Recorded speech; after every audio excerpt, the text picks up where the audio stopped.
Snow fell softly over downtown Toronto the night Claire Bennett met the man she would eventually love.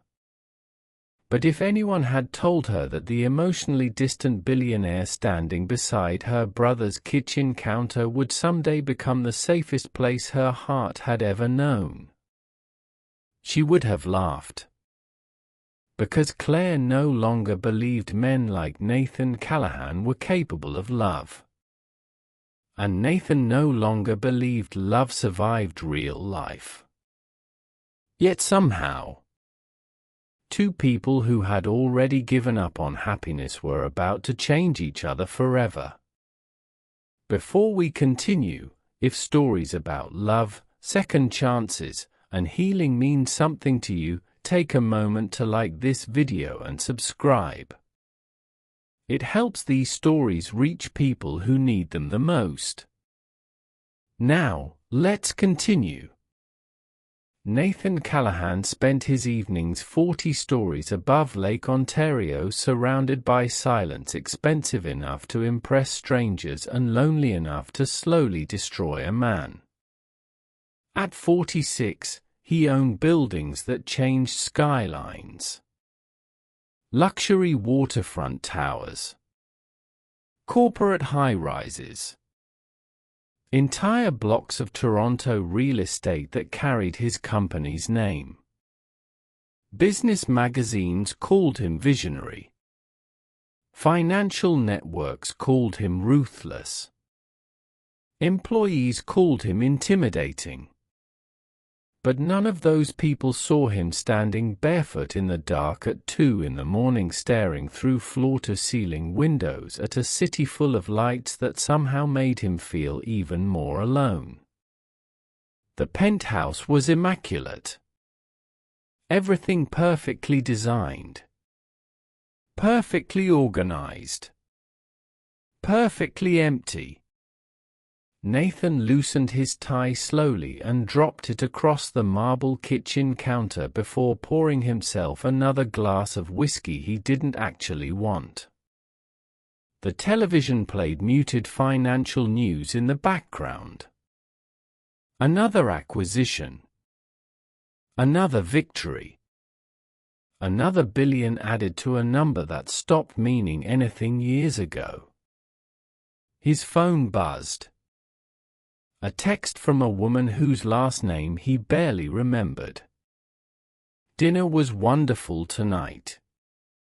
We should escape to Montreal next weekend. Nathan stared at the message without emotion. Beautiful woman. Successful. Sophisticated. Completely temporary. He deleted the message and tossed the phone aside. Because lately every relationship felt the same. Polite. Physical. Emotionally hollow. And somewhere deep down, Nathan knew exactly why. 10 years earlier, he had loved someone enough to imagine forever. And forever had left him anyway. The memory of Isabel still arrived unexpectedly sometimes. Not the dramatic moments. Not the screaming arguments. The quiet ones. Sunday mornings. Coffee brewing. Her reading beside the window while snow fell outside their first apartment. Back then, Nathan still believed ambition and love could coexist. He had worked endlessly because he thought building success was another way of building security for their future. But success had slowly consumed everything human inside him.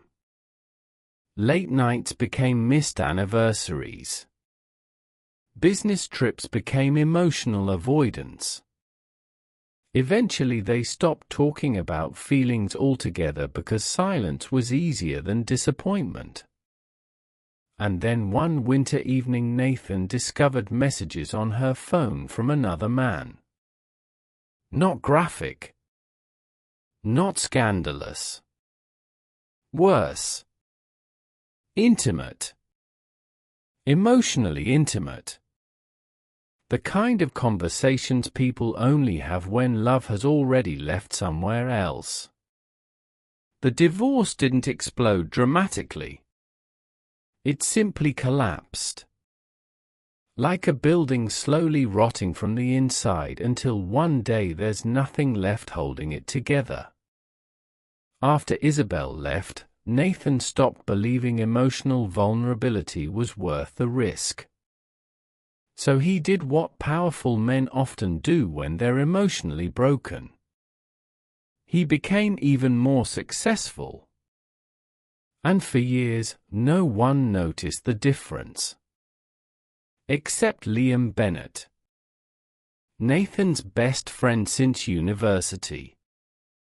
Liam was one of the few people still capable of looking directly at him instead of at his money. Which was exactly why Nathan accepted the dinner invitation he almost declined 3 separate times. "Please tell me this isn't another setup," Nathan muttered while stepping into Liam's townhouse later that evening. Liam smirked from the kitchen. "Relax. Nobody's trying to marry you off." "Good. But my sister's here." Nathan froze slightly. "Claire?" Liam nodded casually. "She's helping me figure out renovation costs upstairs." Nathan hadn't seen Claire Bennett in nearly 2 decades. Not properly. Just occasional family photos Liam showed him over the years. A graduation. A wedding. Then eventually a divorce. Nathan remembered her vaguely from university summers. Beautiful. Sharp-witted. Always carrying books. A few years older than Liam. Completely out of Nathan's league back when he was still a broke architecture student eating instant noodles for nights a week. He heard her voice before he saw her. Calm. Frustrated. "Because if that contractor raises the estimate again, I'm doing the flooring myself." Nathan turned toward the kitchen. And there she was. Claire Bennett stood near the dining table wearing dark jeans, an oversized cream sweater, and reading glasses slipping slightly down her nose while reviewing paperwork spread across the counter. No expensive jewelry. No performance. No attempt to impress anyone. Just exhaustion. Real exhaustion. The kind adulthood carved into people quietly. And somehow that made her more beautiful than anyone Nathan had seen in years. Claire looked up. For a brief second, surprise crossed her face. Then recognition. "Nathan Callahan," she said softly. His chest tightened unexpectedly at the sound of his name in her voice. "Claire." She removed her glasses slowly. "You got older." Nathan blinked once before laughing quietly. "That's usually how time works." Liam groaned. "Fantastic. You're both still sarcastic." Claire smiled faintly. And something dangerous shifted inside Nathan's chest. Because it wasn't a practiced smile. It was tired. Guarded. Human. The dinner that followed should have been ordinary. But nothing about Claire felt ordinary anymore. Nathan noticed small things against his own will. The way she tucked loose hair behind her ear while concentrating. the exhaustion beneath her eyes. How she listened more than she spoke. How carefully she avoided discussing herself. And Claire noticed things too. Nathan barely touched his food. Answered work calls even during dinner. Looked permanently tense even while sitting still. At one point Liam stepped away to answer the door, leaving them briefly alone in the kitchen. Claire poured herself another glass of wine before speaking quietly. "You look exhausted." Nathan gave a dry laugh. "That obvious?" "Yes." Something about her honesty unsettled him. Most people treated him carefully, strategically. Claire didn't. "You still teaching literature?" he asked. Her expression shifted slightly. "No." "What happened?" "Life happened." The words almost came out bitterly, but Claire swallowed them. Instead she shrugged lightly. "I own a bookstore café now." Nathan looked genuinely surprised. "That sounds very you." Claire smiled faintly at that. "It barely survives every month. So apparently I should have stayed with academia." Nathan leaned against the counter. "Where is it?" "Kensington Market." "Busy area." "Expensive area," she corrected. Something unspoken moved briefly between them. Claire recognized the watch on his wrist immediately. Probably worth more than 6 months of her business expenses. Nathan noticed her noticing. And suddenly he hated the distance wealth created between normal conversations. Liam returned carrying takeout dessert containers. "Good. Nobody killed each other." Claire rolled her eyes. "Nathan and I are adults." "Debatable," Liam replied. The evening continued. But Nathan found himself watching Claire more often than he should. And Claire caught him doing it twice. Which annoyed her far more than it should have. Because men like Nathan Callahan represented everything she no longer trusted. Power. Distance. Control. Her ex-husband Michael had not been wealthy. But he had spent 22 years slowly convincing Claire her dreams were unrealistic. Too emotional. Too impractical. Too late. By the end of their marriage, Claire had stopped recognizing her own reflection. Divorce at 46 had not felt liberating. It felt humiliating. Starting over at an age when everyone else seemed settled carried a particular kind of loneliness. Now she spent most mornings opening her bookstore before sunrise while balancing invoices, supplier payments, and caring for her aging father whose health declined more every year. Her daughter Sophie was 25 and drowning in graduate school debt while recovering from a devastating breakup. Claire's life revolved around responsibility, survival, routine. Love belonged to younger people with fewer scars. Which was exactly why Nathan unsettled her. Not because she trusted him. Because part of her wanted to. That terrified her. Later that night, after dinner ended, Claire gathered her paperwork quickly. "I should go," Liam frowned. Already? Early supplier meeting tomorrow.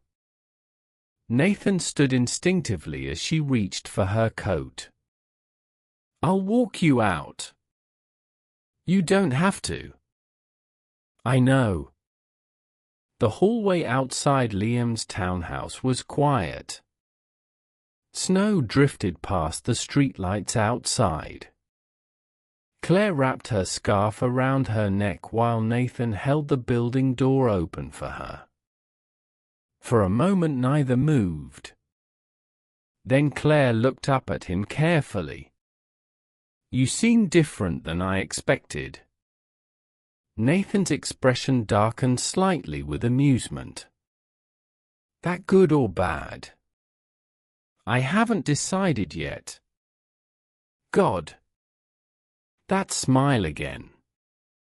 Small. Guarded. Dangerous. Nathan shoved his hands into his coat pockets before speaking carefully. You know. Liam once told me you were the smartest person in your family. Claire laughed softly. He only says that because I helped him pass university statistics. Still counts. Their eyes held for 1 second too long. Long enough for tension to appear. Long enough for both of them to notice it. Claire stepped back first. Good night, Nathan. Good night, Claire. She walked into the snowfall without looking back. But Nathan remained standing there long after her car disappeared. Because for the first time in years, someone had made him feel awake again. And that frightened him more than loneliness ever had. Because neither Nathan nor Claire realized yet that this quiet dinner was about to change both of their lives in ways neither of them were prepared for. And sometimes, the most dangerous love stories begin long after people stop believing they deserve one. The next morning, Toronto woke beneath another layer of snow. Streetcars crawled through slush-covered intersections. Pedestrians disappeared beneath heavy coats and scarves. And inside a small bookstore café tucked between a vintage record shop and a struggling bakery in Kensington Market, Claire Bennett stood alone balancing 3 problems at once. The espresso machine was leaking. One supplier still hadn't been paid. And her landlord had emailed another warning about the lease renewal increase due in 60 days. Claire rubbed her forehead tiredly while rearranging pastries inside the display case. Morning, Claire, one of her regulars called softly from the corner reading table. She smiled automatically. Morning, Walter. That was the thing about adulthood no one prepared you for. You could be emotionally exhausted and still have to open the cafe at 7 in the morning. Still smile. Still function. Still survive. The bookstore cafe had once been her dream. Back when she still believed life could begin again after disappointment. After her divorce, Claire had used nearly everything she had left from the settlement to buy the struggling little bookstore from an elderly owner retiring after 40 years. People called her reckless. At times, she agreed. The cafe barely broke even most months. But it was hers. Every shelf. Every chair. Every poetry reading and quiet conversation over coffee. The bookstore gave lonely people somewhere to exist without explanation. And secretly, It did the same for her. Claire tied her dark hair into a loose knot before checking her phone. 3 missed calls from Sophie. Her stomach tightened instantly. She called back immediately. Her daughter answered on the second ring, sounding exhausted. "Mom." "What happened?" "Nothing bad," Sophie said quickly. I haven't slept much." Claire closed her eyes briefly. Sophie had always inherited emotions deeply. After her breakup 6 months earlier, she buried herself in graduate research so aggressively it worried Claire constantly. "Have you eaten today?" Silence. Claire sighed softly. "I'm bringing dinner tonight." "Mom." No arguments. Sophie laughed weakly. "Okay."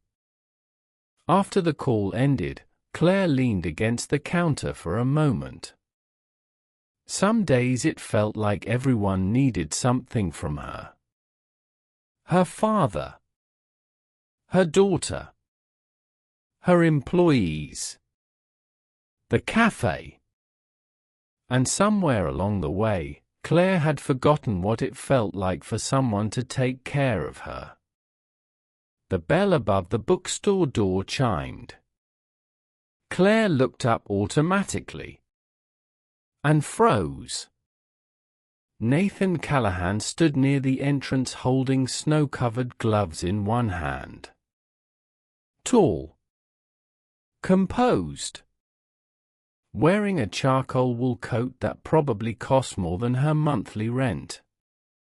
Yet somehow he still looked more tired than polished. Claire blinked once. "You're lost." Nathan's mouth curved slightly. "Good morning to you too. What are you doing here?" He glanced around the cafe slowly. Bookshelves. Warm yellow lighting. Quiet jazz playing softly overhead. A place entirely opposite from the cold luxury of his own world.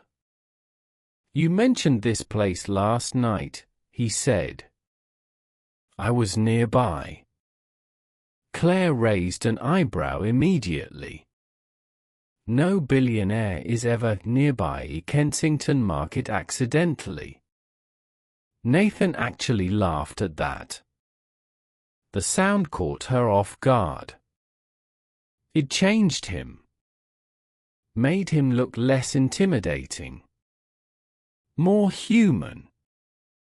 "I had a meeting downtown," he admitted. Coffee seemed like a reasonable excuse. Claire folded her arms. "You hate coffee." Nathan stared at her. "You remember that? You used to drown it in sugar during university summers at Liam's parents' house." For a second something softened visibly in his expression. Not because she remembered. Because almost nobody did anymore. Most people only knew the billionaire version of Nathan. Not the exhausted young man who once worked construction during summers while studying architecture at night. Claire pointed toward the menu. "Well, since you're here pretending to enjoy independent cafes, what can I get you?" Nathan stepped closer slowly. "What do you recommend?" "That depends." "On what?" "Whether you're emotionally stable enough for dark roast." He stared at her for one stunned second before laughing again. And Claire hated how attractive she found that sound. 30 minutes later, Nathan was still there. Then an hour. He sat near the window pretending to review emails while secretly watching Claire move through the café. She greeted customers by name, checked on elderly regulars, recommended books like she genuinely believed stories could heal people. There was nothing performative about her kindness, and Nathan found himself strangely affected by it. At one point Claire approached his table carrying fresh coffee. You know, people usually leave after they finish one drink. Nathan looked up calmly. Are you asking me to leave? I'm evaluating whether you're secretly judging the furniture. Nathan glanced around thoughtfully. The chairs are uncomfortable. I knew it. But the place feels, he paused carefully, alive. Claire didn't answer immediately, because that word mattered more than he probably realized. Alive. Most days she worried the cafe looked messy, too crowded, too imperfect. But Nathan looked at it like it meant something. You really built this yourself? He asked quietly. Mostly. That's impressive. Claire shrugged. It's exhausting. Still impressive. Their eyes held again. Long enough to become dangerous. Claire looked away first. As always. Because attraction after 40 didn't feel exciting anymore. It felt risky. Especially when the person looking at you had enough money and power to completely destabilize your carefully rebuilt life. By late afternoon, snowstorm warnings spread across the city. The cafe emptied earlier than usual. Claire stood behind the register reviewing invoices while Nathan finally closed his laptop. You work too much, she muttered absent-mindedly. Nathan smirked faintly. That sounds familiar. My brother says the same thing. He's right. Claire looked up. So are you. Something quiet passed between them. Recognition. Two exhausted adults seeing themselves reflected in someone else. Then suddenly the lights flickered. Claire groaned instantly. No, no, no. The heating system rattled loudly before shutting down completely. Silence followed. Nathan stood immediately. What happened? Claire exhaled sharply. The heater's been failing for weeks. You called someone? Yes. They quoted $8,000 I don't have. Nathan frowned. It's freezing outside. I noticed. Within minutes the temperature inside the cafe began dropping. Claire started apologizing to remaining customers while locking the front door early. Nathan watched her carefully. No panic. No self-pity. Just exhaustion buried beneath competence.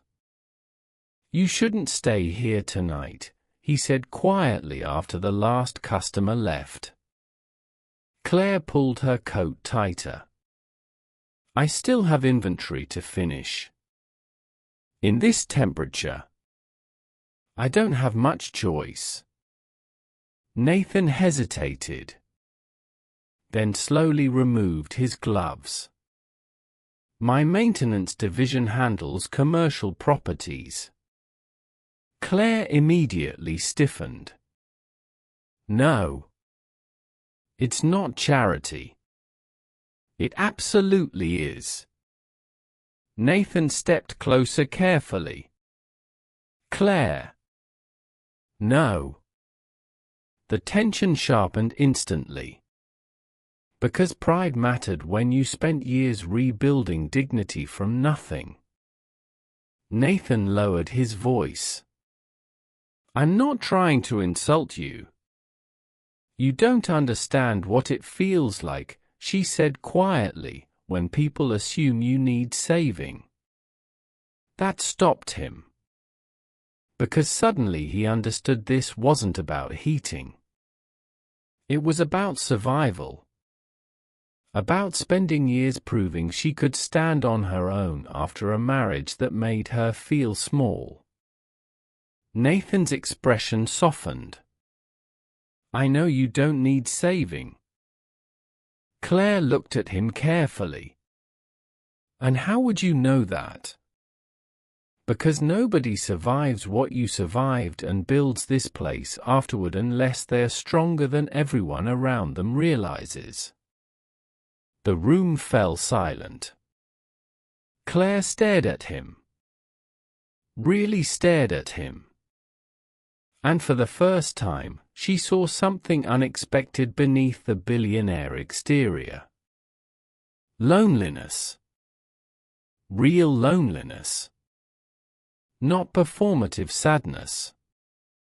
Not arrogance. Just a man carrying emotional exhaustion so heavily he barely noticed it anymore. Nathan looked away first this time. As though revealing that much unsettled him. Finally Claire spoke quietly. You always say things like that? No. Then why me? Nathan met her eyes again. And there it was. The dangerous truth neither of them wanted to acknowledge yet. Because you make honesty feel unavoidable. Claire's breath caught slightly. The air between them shifted. Warmer despite the cold. More intimate despite neither moving closer. Then her phone rang suddenly, breaking the moment. Sophie. Claire answered immediately. Her daughter sounded overwhelmed again. I'm sorry, Mom. I know you're busy, but I think I'm having a panic attack. Claire's entire body changed instantly. Maternal concern replacing everything else. I'm coming right now. She grabbed her bag quickly. Nathan stepped forward. Is she okay? My daughter. Do you need help? Claire shook her head automatically. No. I can handle it. But Nathan noticed the tremble in her hands. The exhaustion. The pressure of carrying everyone alone. Without another word, he reached for her scarf lying across the counter and handed it to her gently. Such a small gesture. Yet somehow deeply intimate. Claire stared at him for one brief second before taking it. Thank you. Nathan nodded once. Drive carefully. Roads are bad. She left quickly after that. But Nathan remained standing alone inside the darkened bookstore café long after the door closed behind her. And for the first time in years, he found himself caring about someone before he even understood why. Meanwhile, Claire drove through downtown Toronto, unable to stop replaying the conversation in her head. Because Nathan Callahan was supposed to feel emotionally untouchable. Cold. Controlled. Temporary.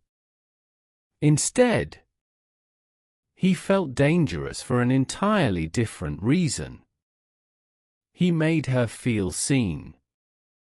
And after years of emotional invisibility, that was far more terrifying than attraction. 3 days later, Claire returned to the café before sunrise and stopped dead in the doorway. The heating system was running perfectly. Warm air filled the room. On the counter sat a handwritten note from the repair company. Paid in full. No name attached. But Claire already knew. And somehow that made her both furious and deeply moved. Have you ever met someone who completely changed your first impression over time? Claire stared at the repaired heating unit for nearly a full minute before finally exhaling sharply. Of course it was him. Who else could quietly solve an $8,000 problem overnight without blinking? The realization irritated her far more than it should have. Not because the help wasn't needed. Because it was. Desperately. But dependence had become dangerous territory for Claire Bennett. For 22 years, she had lived inside a marriage where every act of support eventually became leverage. Every sacrifice came with emotional conditions.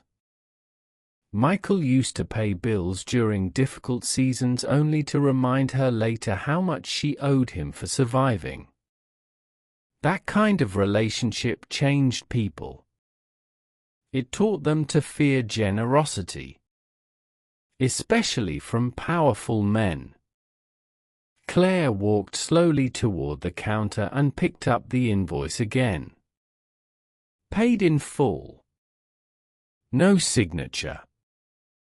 No message. No attempt to claim credit. And somehow that unsettled her even more. Because if Nathan expected something in return, at least she would understand the rules. But this felt genuine. That was infinitely more dangerous. The bell above the bookstore door chimed softly. Claire looked up instantly. Nathan stepped inside carrying snow across the entrance floor before stopping when he saw her expression. "Well," he said carefully, "you look murderous." Claire folded her arms immediately. "You repaired the heating system." Nathan loosened his scarf slowly. "It needed repairing. You had no right. I didn't ask for ownership papers afterward." "That's not funny." "No," he admitted quietly. "But you being angry someone helped you a little is slightly concerning." Claire stared at him. God, he was calm. That calm billionaire composure irritated her even more. "You think money fixes everything?" Nathan's expression shifted slightly. "No," he said softly. "I learned a long time ago that it doesn't." Something in his voice made her pause. Not defensive. Not arrogant. Sad. Real sadness. Nathan glanced around the bookstore cafe before continuing carefully. "I know why this bothers you." Claire laughed bitterly. "Oh, really?" "Yes." He stepped closer slowly.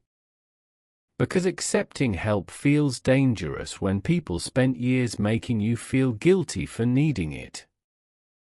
The words hit her so directly she almost physically reacted. "How do you know that?" Nathan looked at her for a long moment. "Because emotional debt exists in every tax bracket. Silence settled heavily between them. Claire suddenly realized something uncomfortable. Nathan understood emotional damage far more deeply than she originally assumed. And that made it harder to keep dismissing him. Finally she exhaled quietly. "You should have asked first. You would have said no." "Yes. Exactly." Despite herself, Claire almost smiled. Almost. Nathan noticed anyway. And something warm moved through his chest. The connection between them deepened slowly after that. Not through dramatic romance. Through consistency. Nathan began stopping by the bookstore café more often. At first Claire assumed it was temporary curiosity. But then days turned into weeks.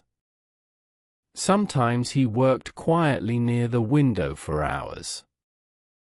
Other times he simply sat listening while Claire talked about books, customers, and the strange loneliness adulthood carried after 40. And gradually, their guarded conversations became personal. One snowy evening after closing, Claire found Nathan reorganizing bookshelves while she balanced inventory reports. "You know, customers pay less attention to displays than you think," he muttered. Claire looked up immediately. "Excuse me. These shelves are arranged emotionally instead of strategically." She stared at him. "That sentence alone proves you're a billionaire." Nathan smirked slightly. "You organize by emotional atmosphere. And normal people organize alphabetically." Claire walked toward him slowly. "Books are not spreadsheets, Nathan." "Debatable." She reached past him for a novel sitting crooked on the shelf. And suddenly they were standing too close. Far too close. Nathan caught the scent of vanilla and coffee lingering softly against her sweater. Claire became intensely aware of how tall he was. How carefully restrained he always seemed. Their eyes met. The air shifted instantly. Neither moved. Neither spoke. Then Claire stepped back first. Again. Nathan noticed. Again. And neither acknowledged it. Because mature attraction rarely announced itself loudly. It built quietly. Dangerously. In glances that lasted too long. Conversations that felt too easy. Moments where loneliness briefly disappeared around another person. One night, Nathan arrived just before closing looking more exhausted than usual. Claire immediately noticed. "What happened?" Nathan loosened his tie tiredly. "Board meeting." "That bad?" One executive suggested demolishing an affordable housing block for another luxury tower. Claire crossed her arms. "And what did you say?" Nathan hesitated. 6 months ago. "And now?" He looked around the bookstore slowly. At some point success starts feeling expensive in ways money can't justify anymore. Claire studied him carefully. "You've changed." Nathan gave a quiet laugh. "Maybe I'm finally paying attention." That night she made him tea instead of coffee. A small gesture. Yet Nathan held the warm mug like nobody had taken care of him in years. And truthfully, nobody had. Meanwhile, Liam watched the entire situation developing with growing concern. "You're playing with fire," he warned Claire one evening while helping close the cafe. Claire rolled her eyes. "We're friends." "You're absolutely not just friends." She avoided his gaze immediately. Liam sighed heavily. "Claire." "What?" "Nathan doesn't do casual emotional attachment." Something tightened inside her chest at those words. Because secretly, neither did she. That realization terrified her. By February, Nathan had become woven naturally into her routine. Too naturally. He started accompanying her during late-night inventory runs, helping Sophie review graduate funding paperwork, driving Claire's father to medical appointments when Claire couldn't leave the cafe, never making a spectacle of any of it, never asking for gratitude. And that consistency slowly dismantled Claire's defenses in ways grand romantic gestures never could. One evening after heavy snowfall, Nathan helped Claire close the bookstore early. The streets outside glowed beneath fresh snow and golden streetlights. Inside the cafe, only soft jazz and dim lighting remained. Claire stood near the counter counting receipts while Nathan cleaned espresso cups beside her. The domestic intimacy of the moment startled them both. Nathan broke the silence first. "You ever regret it?" Claire looked up. "The cafe?" "No. Starting over." She went quiet for a long moment, then finally spoke honestly. "Every day." Nathan frowned slightly. "Then why keep fighting for it?" Claire gave a sad smile. "Because losing yourself slowly inside the wrong life hurts more." The word settled deeply between them. Nathan stared at her. Really stared at her. And suddenly he understood something dangerous. He wasn't simply attracted to Claire Bennett anymore. He admired her. Deeply. That was infinitely worse. Because admiration created emotional attachment. And emotional attachment could destroy people. Especially people like him. "Nathan?" He blinked slightly. "What?" "You disappeared for a second." He looked at her quietly before answering. "I think I forgot what honest people sound like." Claire's expression softened. "You spend too much time around corporate executives." A small laugh escaped him. Then silence returned again. Warm. Heavy. Charged.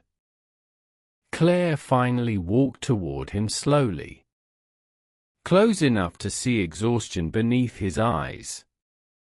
"You know what your problem is?" she asked softly. Nathan's voice lowered instinctively. "I'm sure there are several. You think vulnerability makes people weak."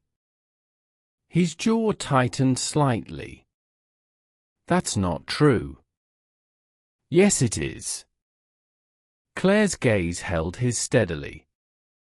"You hide inside work because it feels safer than being hurt. The accuracy of it unsettled him instantly. Nathan looked away first. And Claire suddenly realized how rarely powerful men ever allowed themselves to look emotionally exposed. "You don't have to analyze me," he muttered quietly. "I'm not." "Feels like it." Claire stepped even closer. "No," she whispered. "It feels like someone finally sees you." That nearly broke him. Because after years of being admired, feared, desired, envied, very few people actually saw him anymore. Nathan lifted his eyes slowly. Claire's breath caught slightly at the intensity in them. And suddenly the tension between them became impossible to ignore. He reached toward her carefully. Not possessive. Tentative. His fingers brushed gently against a strand of hair near her face. Claire stopped breathing for one dangerous second. "Nathan?" Her voice came out softer than intended. He looked at her like a man fighting himself internally. Then finally stepped back. And somehow that restraint affected her more than a kiss would have. Because he wanted to. She knew he wanted to. But he respected her enough not to rush what neither of them fully understood yet. That restraint became the exact moment Claire began truly falling for him. Unfortunately, life rarely allows vulnerable people peace for long. 3 days later, Claire discovered the truth about the redevelopment company threatening Kensington Market businesses. She had been reviewing lease paperwork with another local shop owner when she noticed the corporate parent company listed at the bottom. Callahan Urban Holdings. Nathan's company. Her stomach dropped instantly. "No," she whispered. Suddenly everything rearranged itself violently inside her mind. The luxury developments. The aggressive lease increases. Independent businesses disappearing. Nathan wasn't just adjacent to the problem. He was part of it.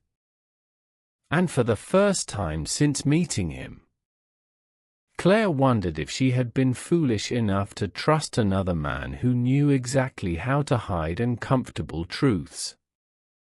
That evening Nathan arrived at the bookstore carrying takeout dinner from her favorite Italian restaurant. He stopped immediately when he saw her expression. "What happened?" Claire held up the paperwork silently. Nathan's face changed instantly. Not guilt. Recognition. Dread. "You own the company threatening this neighborhood." He inhaled slowly. "Claire, how long were you planning to hide that?" "It's complicated." "No," she snapped sharply. "It's actually very simple." Nathan stepped forward carefully. "I wasn't personally involved in those negotiations." "But your name is." The hurt in her voice hit harder than anger would have. Because Nathan suddenly realized something terrible. He cared what Claire thought of him. Far too much. "You think I'm just another wealthy man destroying people's lives for profit?" Claire laughed bitterly. "Aren't you?" The silence that followed hurt both of them. And neither realized yet. This was only the beginning of the truth waiting to tear them apart. Would you risk opening your heart again after being deeply hurt? Nathan stood motionless in the center of the bookstore café while snow fell quietly beyond the windows. Claire's words still hung painfully between them. "Aren't you?" Not shouted. Not dramatic. Worse. Disappointed. And somehow disappointment hurt more than anger ever could. Claire folded the lease paperwork tightly in her hands as though holding onto something solid might stop her emotions from unraveling completely. "You sat here for weeks," she said quietly. "You listened to me talk about this place. About what these businesses mean to people." Nathan's jaw tightened. "I know. And all that time your company was behind it. It's not that simple." Claire laughed bitterly. "Rich people always say that right before innocent people lose everything." The words landed harder than she intended. Nathan looked away briefly. Not defensive. Wounded. Because somewhere along the way, Claire Bennett's opinion had started mattering to him in ways he no longer knew how to control. "I should have told you," he admitted quietly. "Yes," Claire whispered. "You should have." The silence that followed felt intimate in the worst possible way. Painfully intimate. Nathan stepped closer carefully. "Claire, listen to me." "No." Her voice cracked slightly. And suddenly Nathan realized this wasn't only about the development company. It was about trust. About emotional safety. About what happens when someone finally lowers their guard only to discover there were still hidden truths waiting underneath. Claire looked at him with tears threatening behind exhausted eyes. "You know what the worst part is." Nathan said nothing. "Part of me actually believed you were different." God. That nearly destroyed him. Because he wanted to be different. For her, he wanted to be. But wanting and becoming were not always the same thing. Nathan exhaled slowly. The project was approved years ago through subsidiary management. I wasn't directly involved. But you benefited from it. The truth of that sat heavily between them. Nathan couldn't deny it.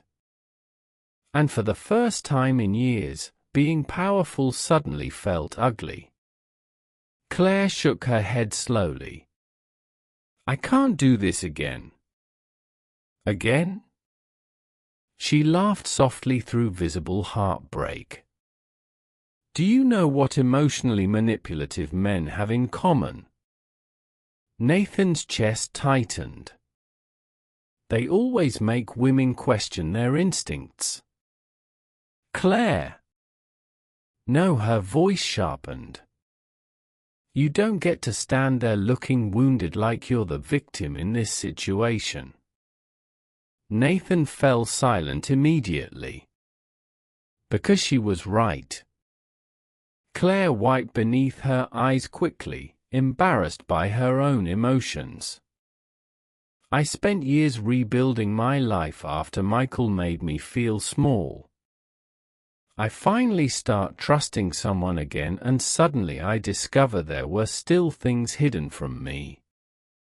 Nathan looked at her quietly. "It wasn't manipulation." "No," she whispered.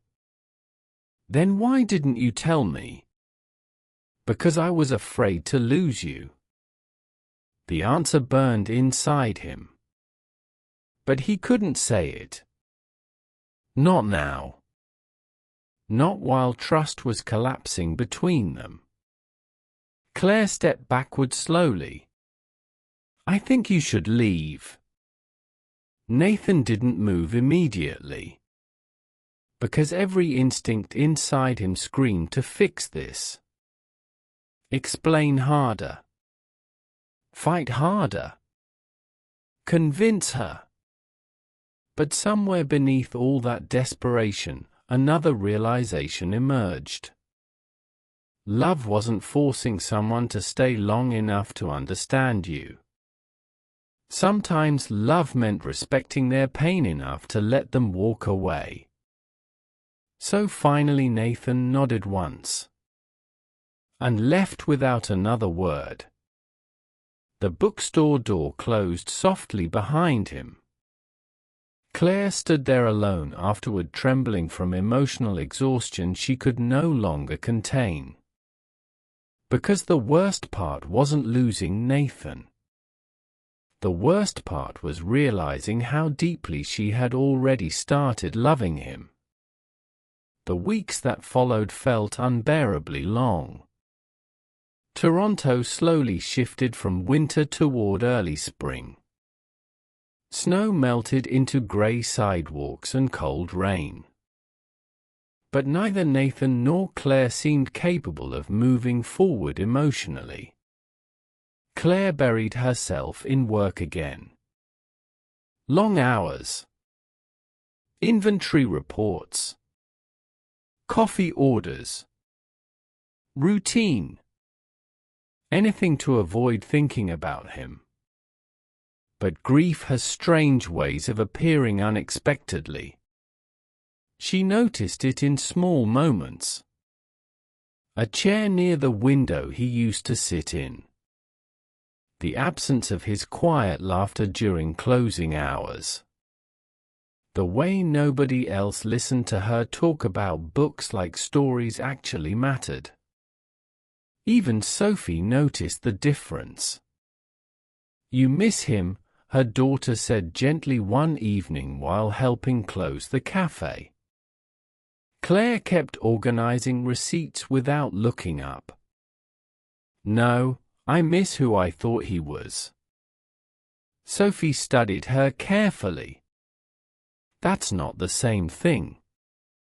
Claire wanted to believe that. Desperately. But emotionally mature heartbreak rarely works that cleanly. Because Nathan had not lied about who he was. He had simply failed to tell her everything. And somehow that complexity hurt worse. Meanwhile, Nathan unraveled privately in ways nobody expected. Especially Liam. "You look terrible," Liam muttered while entering Nathan's office late one evening. Nathan remained staring out the massive windows overlooking downtown Toronto. "I'm busy." "No. You're miserable." Nathan finally turned. The exhaustion in his face startled even Liam. Dark circles beneath his eyes. Unshaven jaw. A man emotionally hollowed out. "She ended it," Nathan admitted quietly. Liam sighed heavily. "I figured. You knew about the development contracts." "Yes." Nathan laughed bitterly. "Fantastic. But I also know you've been trying to undo them for months." Nathan went silent. Because that part was true. After meeting Claire, he began privately reviewing redevelopment projects connected to his company. And for the first time in years, he saw them differently. Not numbers. People. Families. Small business owners hanging on to survival by threadbare margins. Claire changed the way he saw everything. Which terrified him. Because now he couldn't unsee it. "She thinks I manipulated her." Liam folded his arms. You should have told her sooner. I know. Why didn't you? Nathan looked down quietly. And when he finally answered, his voice carried an honesty few people ever heard from him. Because I've spent 10 years believing the only valuable thing about me was what I could build. Liam's expression softened slightly. And Claire? Nathan swallowed hard. She made me want to become someone better instead. Silence settled between them. Then Liam asked quietly, So what are you going to do? Nathan looked back toward the skyline slowly. For once. His voice broke slightly. Nothing. Because real love wasn't controlling outcomes. It wasn't buying forgiveness. And it certainly wasn't using wealth to repair emotional damage. So Nathan let her go. Even though it nearly destroyed him. Then came the night everything changed. Liam invited Claire for dinner at his townhouse 6 weeks later. At first she almost declined. But exhaustion finally outweighed avoidance. She arrived emotionally guarded and already regretting it slightly when she noticed Nathan's absence immediately. Relax, Liam muttered while pouring wine. He's not here. Claire hated the relief that moved through her chest. Dinner remained tense at first. Until Liam finally set his glass down heavily. You should know the truth. Claire frowned slightly. What truth? Liam leaned back slowly. Nathan's been restructuring half his redevelopment portfolio. Claire blinked. What? He froze 3 luxury expansion projects tied to displacement zones across Toronto. Her confusion deepened. Why? Liam gave her a long look. You really don't know. Claire said nothing. Liam continued quietly. He's been redirecting millions into community ownership protections for independent businesses. Claire's heartbeat slowed painfully. What does that mean? It means your bookstore building no longer belongs to the redevelopment company. The room went completely silent. Claire stared at him. What are you talking about? Liam slid paperwork across the table. Hands trembling slightly, Claire opened it. Then froze. Protected community ownership transfer. Her bookstore address. Permanent preservation status. No future corporate redevelopment allowed. No publicity attached. No financial return. No mention of Nathan anywhere except buried legal authorization signatures. Claire looked up slowly. When did this happen? 3 weeks ago. Her throat tightened instantly. He never told me. Because he wasn't trying to win you back. Liam's voice softened. He was trying to become someone you could respect again. Claire suddenly couldn't breathe properly. Because all this time, Nathan had been quietly changing things without asking for recognition. Not for publicity. Not for forgiveness. For her.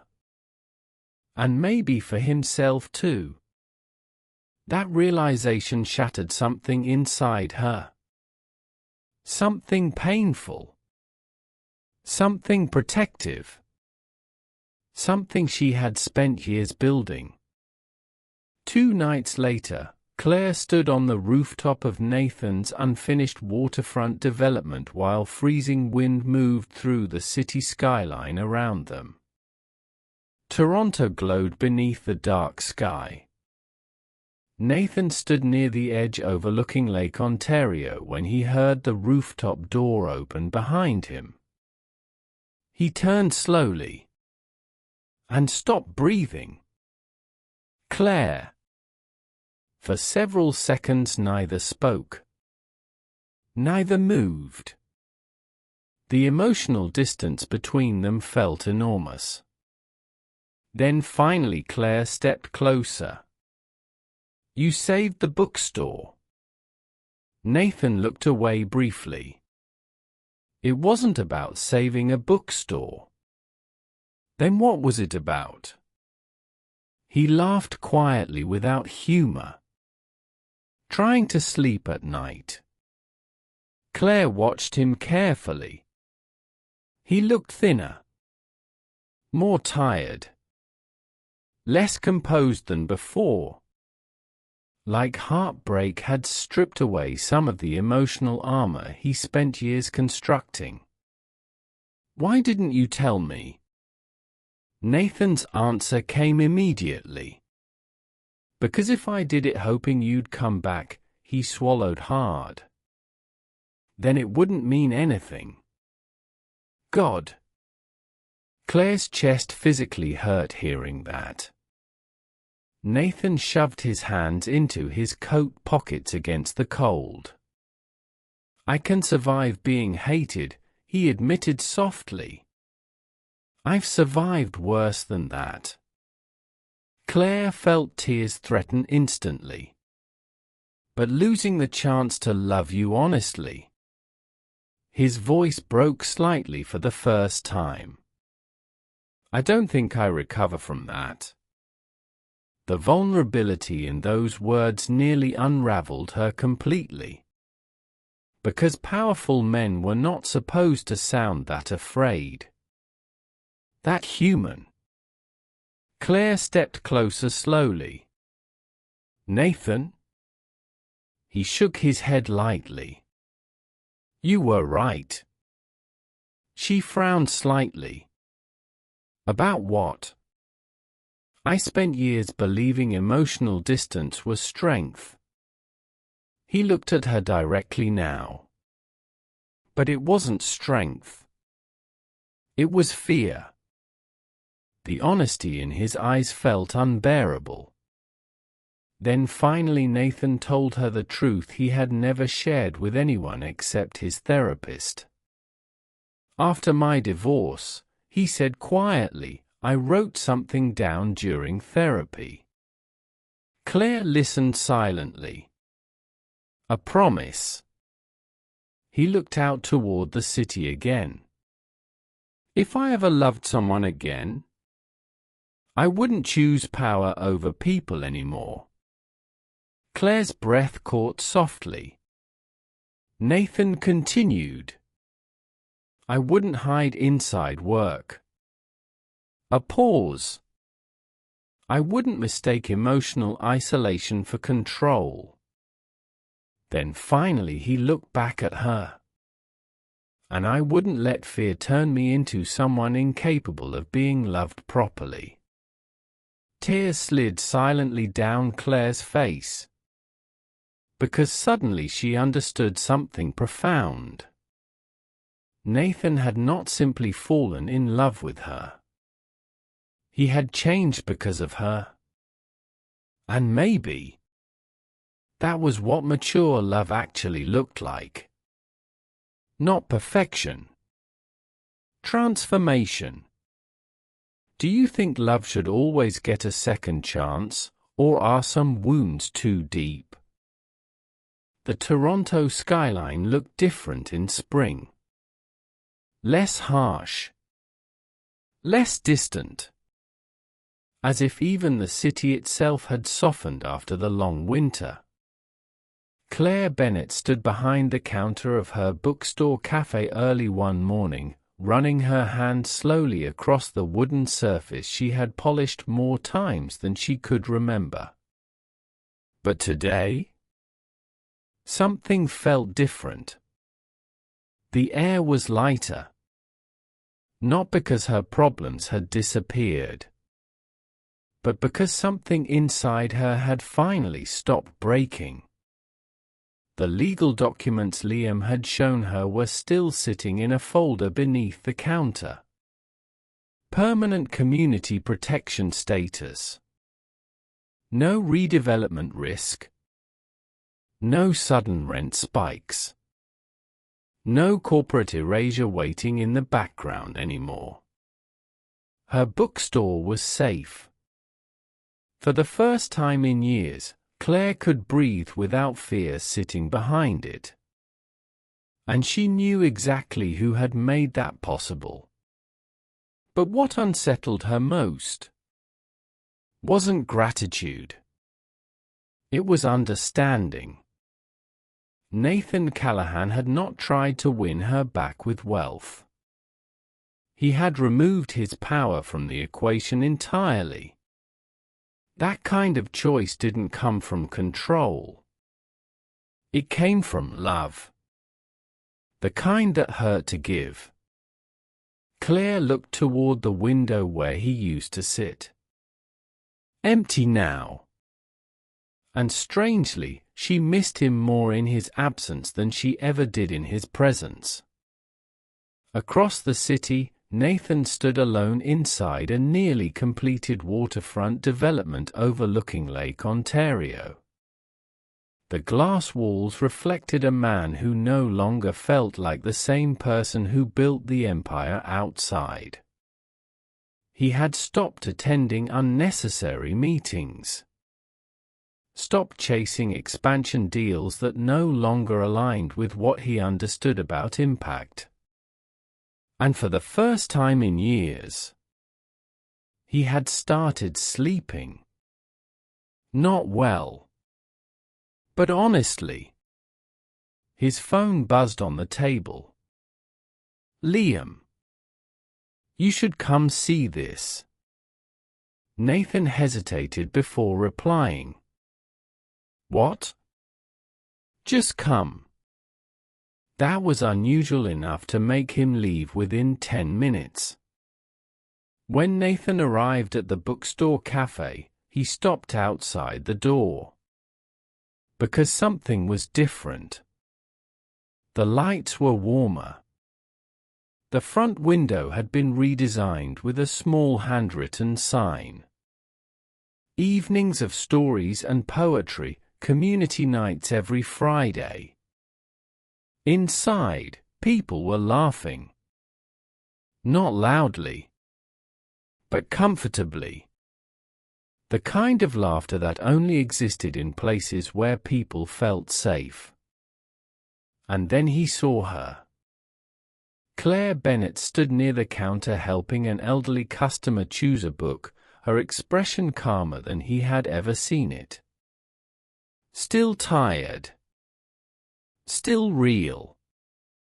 But no longer carrying the same emotional weight that had once pressed down on her every movement.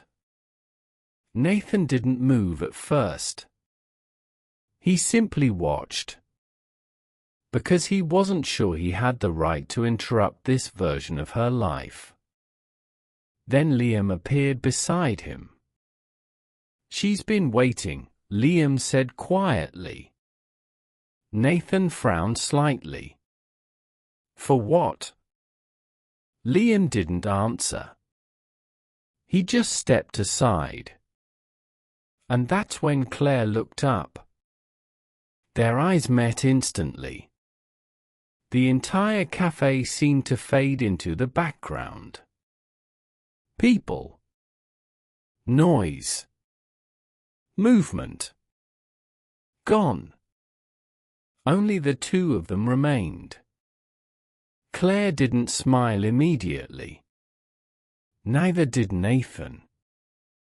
Because too much had happened between them for simple emotions to fix.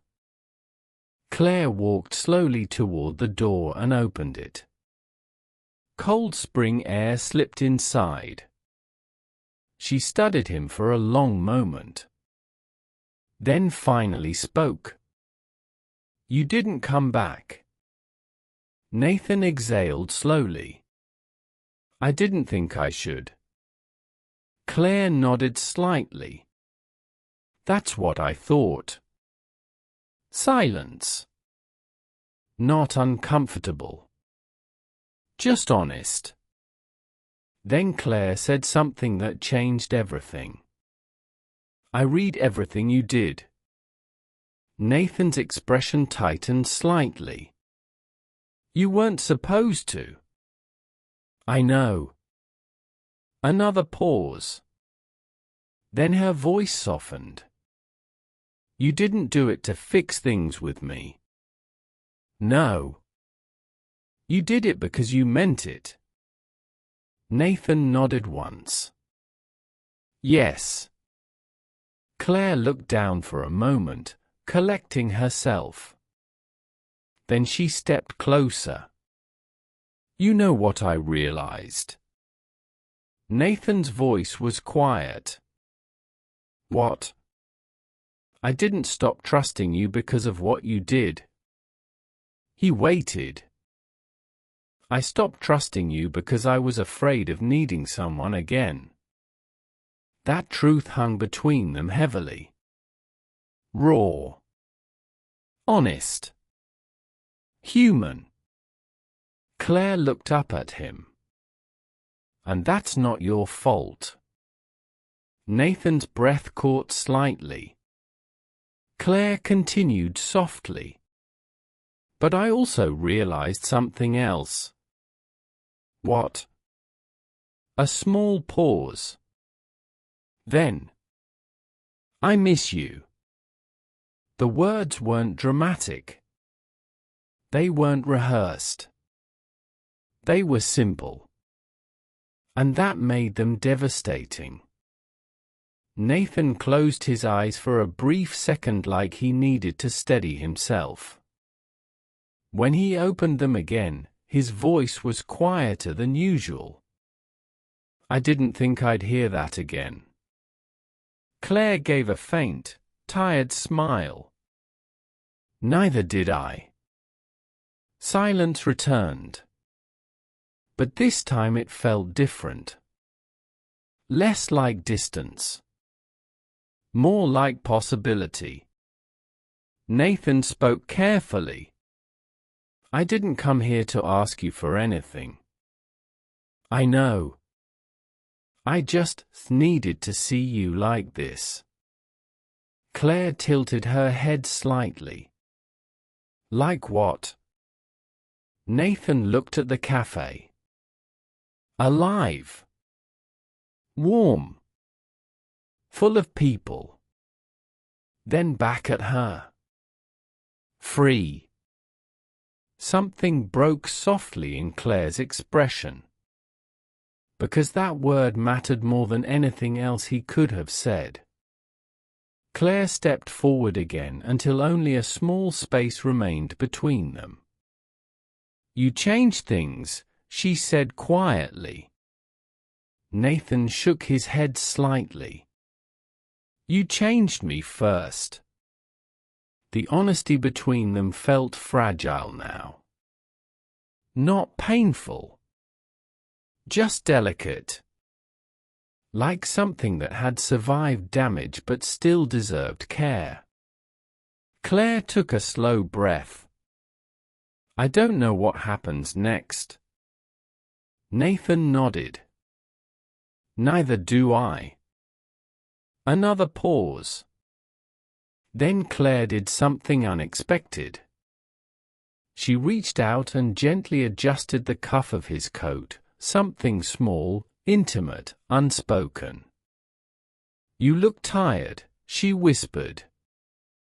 Nathan gave a faint, almost broken laugh. "I always look tired." "Not like this." That was the closest thing to affection either of them had allowed in weeks. Then Claire stepped back slightly. "But I'm not closing the door this time." Nathan looked at her sharply. Claire continued, "I just need time." He nodded immediately. "I can do time." A faint, emotional silence passed between them. Then Claire added softly, "But Nathan?" "Yes. If you walk back into my life." She met his eyes fully. "It has to be honest. No hidden parts. No silence." Nathan didn't hesitate. "I understand." And for the first time, he meant it completely. Months later, the bookstore café held its first official poetry night. Claire stood near the counter watching people fill the space with warmth, conversation, and life she had once thought she had lost forever. Sophie was there now, smiling more often. Liam was arguing with a customer about book recommendations. Her father sat near the window reading peacefully. And Nathan?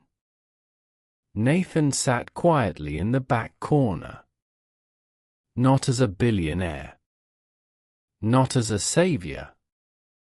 Not as a problem. Just a man listening. When Claire eventually looked at him from across the room, he didn't move. He just nodded slightly. A silent question. Not pressure. Not expectation. Just presence. And Claire smiled softly for the first time without fear behind it. Not a promise. Not yet. But a beginning. Some love stories don't explode into perfection. They rebuild quietly. In pauses. In honesty. In choosing each other again after everything almost broke them apart. Because sometimes the most powerful kind of love isn't the one that never falls apart. It's the one that learns how to come back together differently. Stories like this remind us that love doesn't end with heartbreak. Sometimes it begins there. If this story touched you, don't forget to like, share, and subscribe for more powerful love stories like this. And tell me, what would you do if love found you again when you least expected it? Thank you for watching, and don't miss the next story waiting for you.